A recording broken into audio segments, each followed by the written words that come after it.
ముందుగా హెడ్లైన్స్ చూద్దాం. హెచ్ఐఎల్టీపీని నిలిపివేయాలని కోరుతూ బీజేపీ నాయకులు గౌరవనీయ గవర్నర్కు మెమో సమర్పించారు.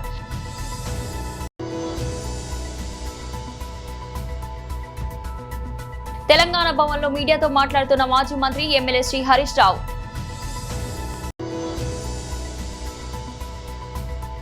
మాజీ ఎమ్మెల్యే అవనిగడ్డ నియోజకవర్గ incharge Simhadri Ramesh Babu press meet.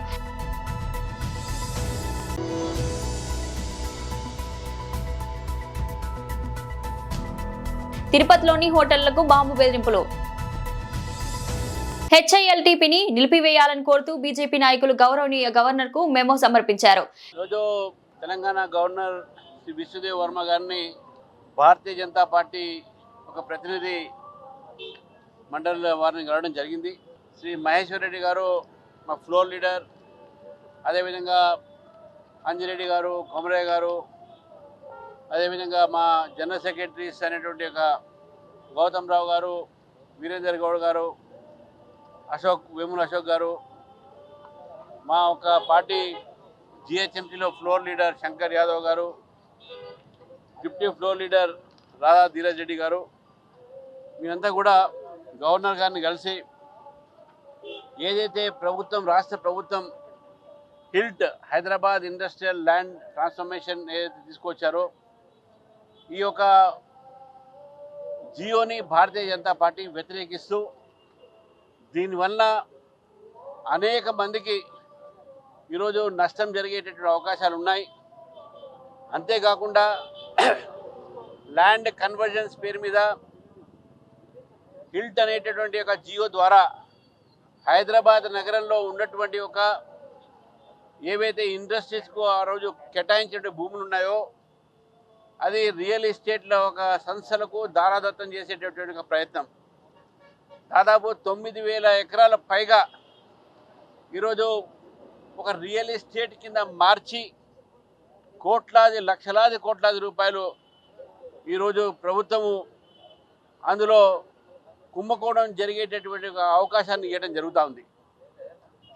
ఈ సందర్భంగా హిల్ట్ అనేటటువంటి పాలసీ ఏది ఉందో దీని ద్వారా ప్రభుత్వం ఒక ఖజానా నింపడానికి చేస్తున్నటువంటి ఒక నేపథ్యంలో ఈ భూములన్నీ కూడా అనేక సంవత్సరాల క్రితము ఇండస్ట్రీస్కి అలాట్ అయినాయి.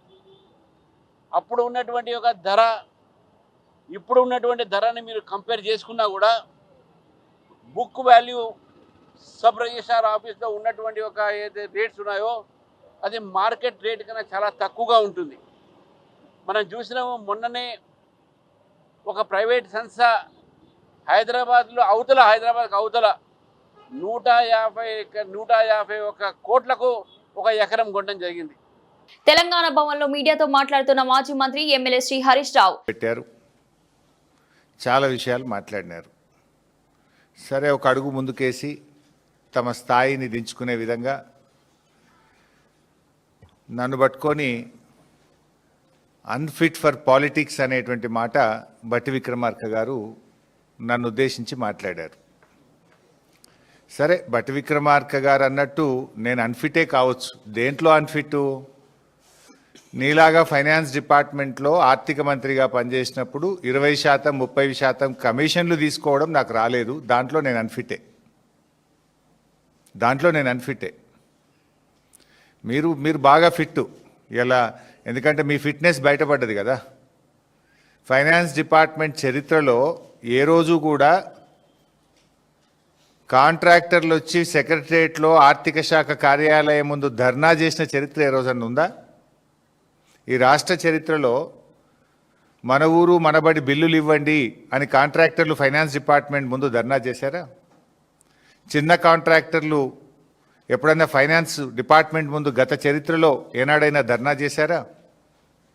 సర్పంచులు, మాజీ సర్పంచులు, మాజీ ఎంపీటీసీలు 10 సార్లు ధర్నాలు చేసి అరెస్ట్లైన చరిత్ర ఈ రాష్ట్రంలో ఎప్పుడైనా ఉందా?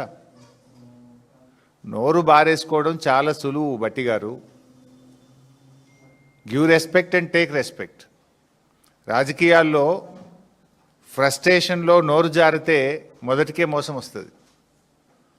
సమాధానం ఉంటే చెప్పండి, లేదా మౌనంగా ఉండండి. నోరెందుకు బారేసుకుంటున్నారు? ఎవరు అన్ఫిట్? మా పాలనలో మా కేసీఆర్ గారు ప్రభుత్వం ఆనాడు కాంగ్రెస్ నుంచి బీఆర్ఎస్ అధికారంలోకి వచ్చినాడు. రాష్ట్రంలో పరిశ్రమలకు వారానికి 2 రోజులు పవర్ హాలిడే. హైదరాబాద్ నగరంతో సహా అన్ని పట్టణాల్లో విద్యుత్ కోతలు, గ్రామాల్లో అయితే పగటిపూట కరెంటే లేదు. రైతులకు 7 గంటలు 6 గంటల కరెంటు కూడా రాని దుస్థితిలో మీరు ఆనాటి కాంగ్రెస్ ప్రభుత్వం ఈ రాష్ట్రాన్ని నెడితే 24 గంటల నాణ్యమైన కరెంటును రైతుకు, పరిశ్రమలకు, గృహాలకు, పట్టణాలకు, పల్లెలకు ఇచ్చిన ప్రభుత్వం కేసీఆర్ ప్రభుత్వం. మాజీ ఎమ్మెల్యే అవనిగడ్డ నియోజకవర్గ incharge Simhadri Ramesh Babu press meet. ఎవరన్నా మా బోటోళ్ళు ఫీల్డ్లో తిరిగే వాళ్ళు ఇబ్బంది పడుతున్నప్పుడు రైతుల దగ్గరికి వెళ్ళి మాట్లాడితే ఇది వైఎస్ఆర్సీపీ చేసే అల్లరి తప్ప ఇంకోటి కాదంటారు. మీ అందరికీ తెలిసిన విషయమే.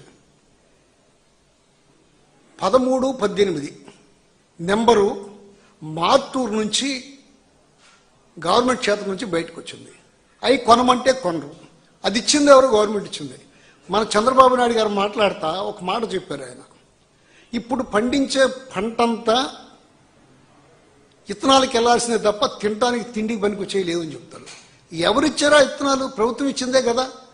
బీపీటీలు 27-16 అంతా తిండికి పనికి వచ్చేదే.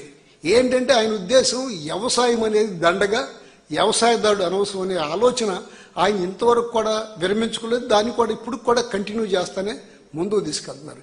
ఈ పరిస్థితులన్నీ చూస్తున్నప్పుడు రైతు తల్లకిందులైపోతున్నాడు. ఇవాళ ఆ రైతులంక చూస్తుంటే కళ్ళమ్మటి నీళ్లు పెట్టుకుని ఆ భార్యాభర్తలు ఇద్దరు కబులు కేసిన వాళ్ళు, 4 ఎకరాలు 3 ఎకరాలు పొలం ఉండేవాళ్ళు ఐరాన్ పడిపోతున్నారు. ఈ ఐరాన్ చూసి మీ ఓటు వాళ్ళతో ఇదంతా ప్రభుత్వానికి తెలియజేస్తాను, ఇప్పుడన్నా జాగ్రత్త పడతారే ఉందండి.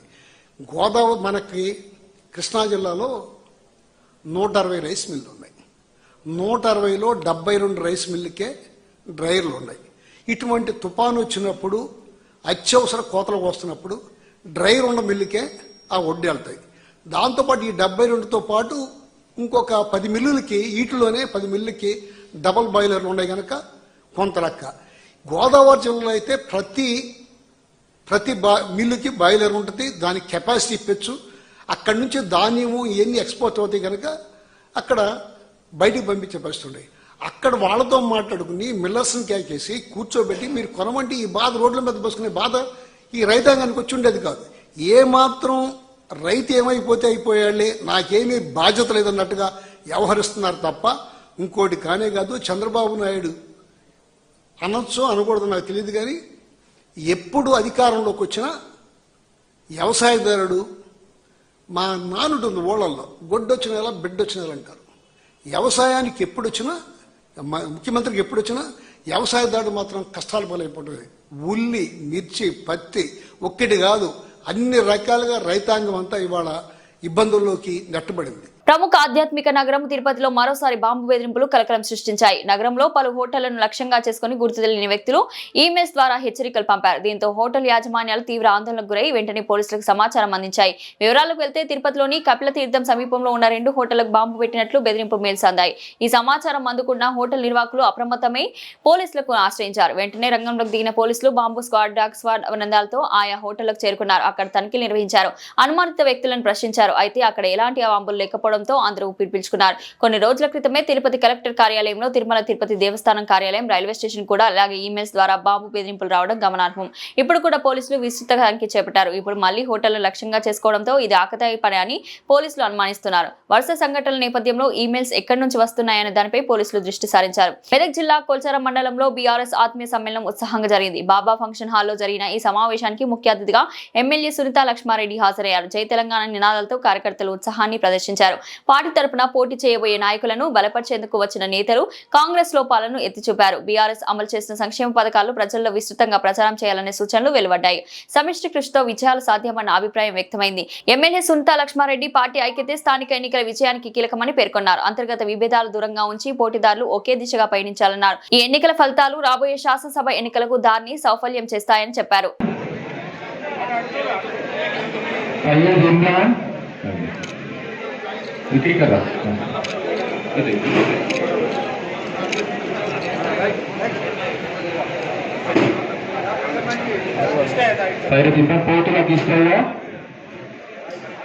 మొదలైంది. ఎందుకంటే మరి సర్పంచ్ ఎన్నికల్లో గ్రామాన కూడా మనం మాట్లాడుకోవాలా, ఎవరిని నిలబెట్టాలా, ఏకాభిప్రాయం ముందుకు రావాలనే ఒక ఆలోచనతో అందరూ కూడా మాట్లాడుకోవడానికి మరి కొంత సమయం పట్టింది కాబట్టి కొంత ఆలస్యంగా మనము సమావేశాన్ని ప్రారంభించుకోవడం జరిగింది. మీరు అన్నట్టుగా నిజంగా కూడా మరి సర్పంచ్ ఎన్నికలు అనేటివి చాలా కీలకమైనటువంటి ఎన్నికలు. గ్రామంలో ఏ పని జరగాలన్నా కూడా సర్పంచ్ ప్రధానం, మొట్టమొదటి పౌరుడు. కాబట్టి గ్రామానికి సంబంధించినటువంటి అన్ని సమస్యల పరిష్కారానికి కానీ మాలాంటి వాళ్ళగా ఎవరైనా పోయినా కూడా మనకి ఏదైనా సమస్య వచ్చినా కూడా మనం ఎవరి దగ్గర పోతామంటే ఫస్ట్ సర్పంచ్ దగ్గర. కాబట్టి అటువంటి సర్పంచ్ ఎన్నికల్లో మనం తప్పకుండా మీరందరూ మాట్లాడినట్టుగా చెప్తున్నటువంటి విధానాన్ని చూస్తే మెజారిటీ సర్పంచ్లు మనం గెలవబోతామన్నాను అంటే స్పష్టంగా అర్థమవుతోందని చెప్పేసి నేను తెలియజేస్తా ఉన్నా. ఎందుకంటే మీరందరూ ఇట్లా మాట్లాడుతూ ఉంటారు, మేము ఖచ్చితంగా ఏకాభిప్రాయంతో ఉన్నాం. గ్రామంలో మేము ఒక్కరినే సర్పంచ్ క్యాండిడేట్ పెట్టుకుంటున్నాం, వారిని గెలిపించుకొని తీసుకొస్తామని చెప్పేసి చెప్తున్నారు. చాలా చాలా సంతోషం అని చెప్పేసి కూడా నేను ఈ సందర్భంగా తెలియజేస్తాను. మనది 3వ విడతలో ఉంది సర్పంచ్ ఎన్నిక. మరి 3వ తారీఖు నుంచి నామినేషన్స్ ప్రారంభమవుతా ఉన్నాయి, 17వ తారీఖున ఎన్నికలు ఉన్నాయి. కాబట్టి నేను మీ అందరూ కూడా విజ్ఞప్తి చేసేదానంటే కార్యకర్తలకు, నాయకులకు, అదేవిధంగా ముఖ్యులందరికీ కూడా మరి ఈ 15 రోజులు మనకున్నటువంటి పనులన్నీ కూడా పక్కకి పెడదాం. కోతలు ఉండే మొన్నటి వరకు, కానీ కోతలు కూడా అయిపోయినాయి. మరి పక్కకు పెట్టి మన క్యాండిడేట్ ఒక గెలుపు కోసం అహర్నిశలు కృషి చేద్దామని చెప్పేసి కూడా నేను ఈ సందర్భంగా తెలియజేస్తా ఉన్నా. ఏదైనా గ్రామంలో మరి ఇండివిజువల్ అంటే ఒక క్యాండిడేట్ రాకపోయినట్టయితే మన మండల్ టీం కూడా ఆ గ్రామాలకు తిరిగి ఏకాభిప్రాయం వచ్చే విధంగా ప్రయత్నం చేస్తామని చెప్పేసి కూడా నేను తెలియజేస్తాను. మీ అందరికీ నేను విజ్ఞప్తి చేస్తుంది ఒకటే, ఈ రోజు ఏంటంటే కాంగ్రెస్ పార్టీ కుయుక్తులు పండుతుంది. మరి వాళ్ళకి క్యాండిడేట్లు దొరకలేదు ఎక్కడ కూడా. మనం చాలా స్ట్రాంగ్గా ఉన్న, బలంగా ఉన్న గ్రామాల్లో మరి అందుకనే ఈ రోజు ఏం చేస్తున్నారంటే మన దగ్గర పోటీతత్వం ఎక్కువది. చాలా మంది నాయకులు ఉన్నాం, కార్యకర్తలు ఉన్నాం.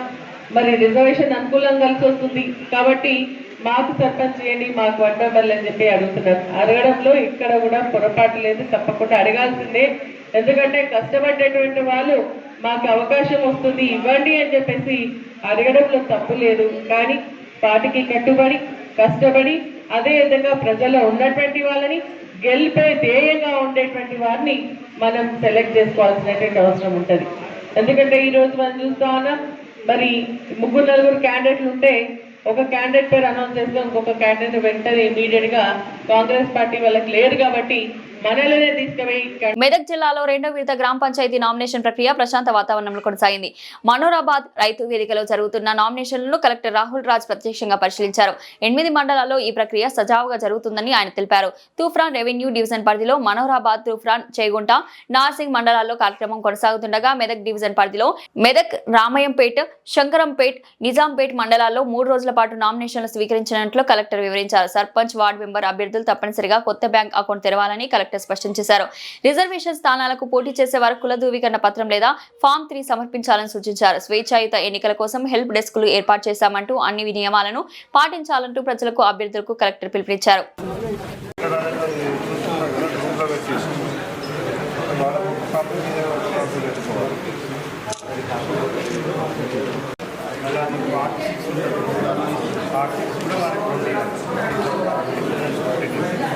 అది కూడా డేట్ టైం కరెక్ట్గా రాస్తారు.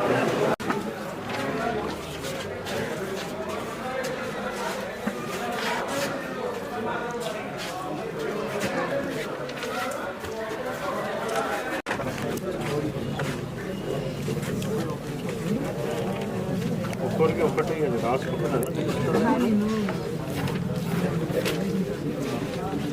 వాళ్ళు 2-3 నామినేషన్స్ వేస్తే అది జిరాక్స్ చేసుకోవాలి. ఇక్కడనే ఫిల్ చేస్తారు. డిస్ట్రిక్ట్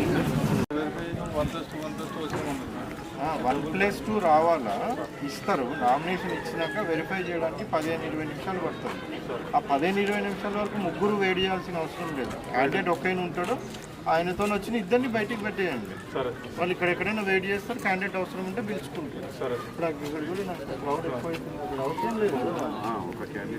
క్యాండిడేట్ ఒక్కైనా పెట్టండి, ఇద్దరు బయట వెయిట్. నమస్కారం. మెదక్ జిల్లా వ్యాప్తంగా కూడా మనకి ఫస్ట్ ఫేజ్ నామినేషన్ సుమారుగా 6 మండలాలలో మనకి ఫస్ట్ ఫేజ్ నామినేషన్ ప్రక్రియ 27th రోజు మనకు స్టార్ట్ కావడం జరిగింది. అది ఆల్మోస్ట్ కంప్లీట్ చేసుకొని ఈరోజు ఫస్ట్ ఫేజ్కి సంబంధించిన ఈ 6 మండలాల్లో కూడా స్క్రూటినీ అనేది ప్రస్తుతం నడుస్తూ ఉంది.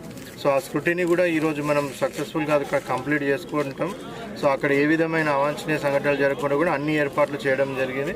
అదేవిధంగా ఈ రోజు నుంచి మనకి సెకండ్ ఫేజ్ నామినేషన్ చొప్పున 8 మండలాలలో మనకి ఈరోజు సెకండ్ ఫేజ్ నామినేషన్ జరుగుతూ ఉంది. సో మనోహరాబాద్, తూప్రాన్, చేగుంట, నార్సింగి మన తూప్రాన్ రెవెన్యూ డివిజన్ పరిధిలో, అదేవిధంగా మెదక్, రామాయంపేట్, శంకరంపేట 6 మన నిజాంపేట, మెదక్ రెవెన్యూ డివిజన్ పరిధిలో. సో ఈ 8 మండలాలకు కూడా ఈరోజు నామినేషన్ ప్రక్రియ అనేది కూడా స్టార్ట్ అయింది. ఇది 3 రోజుల వరకు ఉంటుంది. సో ఈరోజు, రేపు, ఎల్లుండి 3 days కూడా నామినేషన్ తీసుకోవడం జరుగుతుంది. మరి అన్ని మండలాల్లో కూడా అన్ని ఏర్పాట్లు కూడా నామినేషన్స్ తీసుకోవడానికి అన్ని ఏర్పాట్లు పూర్తి చేయడం జరిగింది. ఎవరైతే ఆస్పైరింగ్ క్యాండిడేట్స్ ఉన్నారో సో వాళ్ళందరికీ కూడా రిక్వెస్ట్ ఏంటంటే ముందుగానే మన రూల్స్ ప్రకారం ఏంటంటే నామినేషన్ వేసిన 1 day బిఫోరే వాళ్ళు కొత్త బ్యాంక్ అకౌంట్ తీసుకోవాల్సిన అవసరం ఉంటుంది. సో వాళ్ళందరూ కూడా కొత్త బ్యాంక్ అకౌంట్ అప్లై చేసుకొని తీసుకోవాలా. అదేవిధంగా వార్డు మెంబర్ కానివ్వండి, సర్పంచ్ కానివ్వండి, పాత అకౌంట్లు నడవవు, కొత్త అకౌంటే ఓపెన్ చేయాల్సిన అవసరం ఉంటుంది. సో ఎవరైనా అకౌంట్ తేకపోతే కూడా వాళ్ళకి మనం నోటీస్ ఇస్తాము. సో ఎంత సాధ్యమైనంత త్వరలో వాళ్ళు తీసుకొని రావాల్సిన అవసరం ఉంటుంది. బ్యాంక్ మేనేజర్స్కి అందరికీ కూడా ఇన్స్ట్రక్షన్స్ చేయడం జరిగింది. ఎవరైతే నామినేషన్ ప్రక్రియ కోసం అకౌంట్ అప్లై చేసుకుంటారో మరి వాళ్ళకి కొత్త అకౌంట్ ఒకటే రోజులో ఇచ్చే విధంగా కూడా వాళ్ళకి అందరికీ కూడా ఇన్స్ట్రక్షన్ ఇవ్వడం జరిగింది. వాళ్ళు కూడా తొందరగా ఇవ్వడం జరుగుతుంది. సో అదేవిధంగా ఎవరికైనా నో డ్యూస్ ఉంటే కూడా ఆ నో డ్యూస్ని కూడా తొందరగా కూడా క్లియర్ చేసేసి వాళ్ళకి ఇమీడియట్గా కూడా నో డ్యూ సర్టిఫికేట్ ప్రపోజర్కి కానివ్వండి, క్యాండిడేట్ కానివ్వండి ఇవ్వమని కూడా పంచాయత్ సెక్రటరీస్కి అందరికి కూడా ఇన్స్ట్రక్షన్స్ ఇవ్వడం జరిగింది. అదేవిధంగా రిజర్వేషన్ సీట్స్లలో ఎవరైనా పోటీ చేయదలుచుకుంటే కంపల్సరీగా వాళ్ళు క్యాస్ట్ సర్టిఫికేట్ కానివ్వండి, లేదంటే పార్ట్ 3లో డిక్లరేషన్ ఉంటుంది. సో మనకి నామినేషన్ పేపర్లోనే పార్ట్ 3 అని ఒక భాగం ఉంటుంది. సో దాంట్లో క్యాండిడేట్ నేను సో క్యాస్ట్కి చెందిన వాడిని అనేసి డిక్లేర్ చేస్తారు. ఆ డిక్లరేషన్ని గెస్టెడ్ ఆఫీసర్ డిప్యూటీ తహసీల్దార్కి తగ్గకుండా సర్టిఫై చేయాల్సిన అవసరం ఉంటుంది. సో ఎంఆర్ఓస్కి కూడా అందరికి ఇన్స్ట్రక్షన్స్ ఇవ్వడం జరిగింది. మన రెవెన్యూ ఆఫీసర్స్ అందరికీ కూడా డిప్యూటీ తహసీల్దార్స్ని కూడా మనం అందుబాటులో పెట్టడం జరిగింది. ఎవరెవరైతే నామినేషన్ పర్పస్ క్యాస్ట్ సర్టిఫికేట్ తీసుకోవడానికి కొద్దిగా ఇబ్బంది అయినా లేట్ అయినా కానీ కూడా మీరు నామినేషన్ పేపర్లు ఉన్న ఆ ఫార్మేట్ ప్రకారం అప్లై చేస్తే ఇమీడియట్గా వెరిఫై చేసేసి సేమ్ డేనే వాళ్ళకి ఆ డిక్లరేషన్ కూడా వాళ్ళకి ఇవ్వడం జరుగుతూ ఉంది. సో మనకి లాస్ట్ డే ఆఫ్ నామినేషన్ లోపల వాళ్ళ డిక్లరేషన్ కానివ్వండి, లేకపోతే క్యాస్ట్ సర్టిఫికేట్ కానివ్వండి, రిజర్వేషన్ స్థానాల్లో పోటీ చేయాలనుకున్న అభ్యర్థులు కంపల్సరీగా సబ్మిట్. సింగనమల నియోజకవర్గం సమన్వయకర్త మాజీ మంత్రి శైలజనాథ్ మాట్లాడుతూ గతంలో కలెక్టర్ని కలిసాం. అరటి ఒక టన్ను 8,000, 10,000 రూపాయలకు కొంటామన్నారు. ₹1 పెట్టి కొన్నా పాపాన పోలేదు అని కుళ్ళిపోతున్నాయి, మాగిపోతున్నాయి పచ్చి సరుకు. ఇది రైతు కడుపు కోతకు గురి అవుతున్నాడు, ఇబ్బందుల్లో ఉన్నాడు. అడిగితే మాట్లాడేవారు లేరు, చివరికి పట్టించుకునేవారు లేరు. అరటికాయల తోటలోనే నాశనం అవుతున్నాయి. ఈ ప్రభుత్వానికి రైతులంటే పట్టదు. రైతు వ్యతిరేక ప్రభుత్వం ఇది. అధికారులను కోరుతున్నా మీరు మా కష్టాన్ని కూడా విని ఓపిక లేకపోతే మీ ఇష్టం వచ్చే రోజుల్లో రైతుల ఆగ్రహాన్ని స్పష్టంగా చూస్తారని మాజీ మంత్రి శైలజనాథ్ అన్నారు.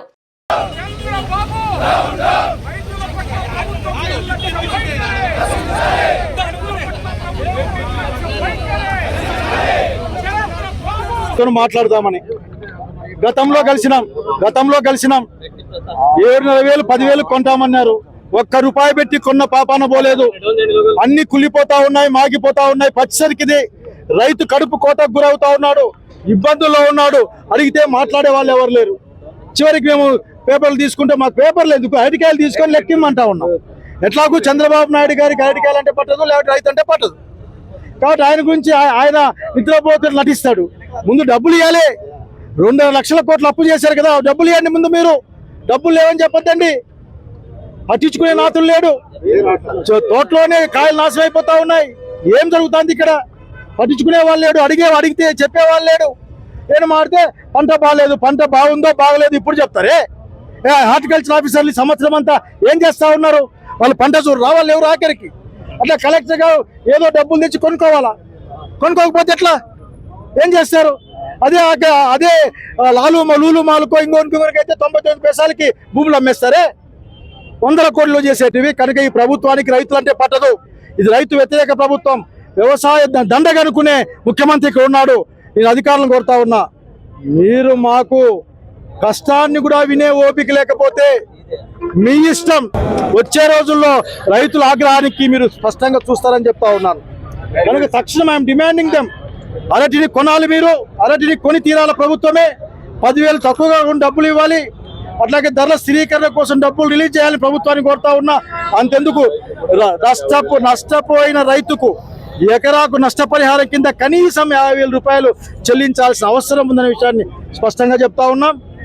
రైతును కూడా మీ అజెండాలో భాగం చేసుకొని చంద్రబాబు నాయుడు గారు కార్పొరేట్లకు లొంగిపోవడం, దోచిపెట్టడం కాదు, రైతుకు కూడా రైతును పట్టించుకుని ఇన్సూరెన్స్ డబ్బులు కూడా కట్టలే మీరు. మీకు ఏమాత్రం బాధగా ఉండదా? అవమానంగా తోచదా మీకు? ఎందుకంటే మీ దృష్టిలో రైతు లేడు.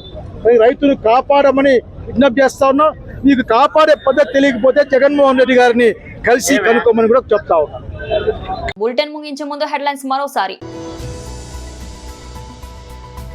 హెచ్ఐఎల్టీపీని నిలిపివేయాలని కోరుతూ బీజేపీ నాయకులు గౌరవనీయ గవర్నర్ కు మెమో సమర్పించారు.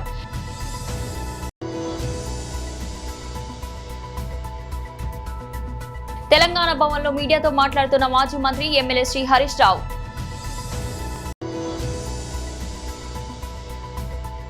మాజీ ఎమ్మెల్యే అవనిగడ్డ నియోజకవర్గ incharge Simhadri Ramesh Babu press meet.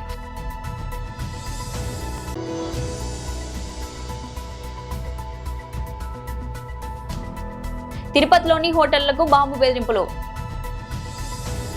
ఇది ఇవాల్టి బులెటిన్. మరో బులెటిన్లో మళ్ళీ కలుద్దాం. అంతవరకు సెలవు.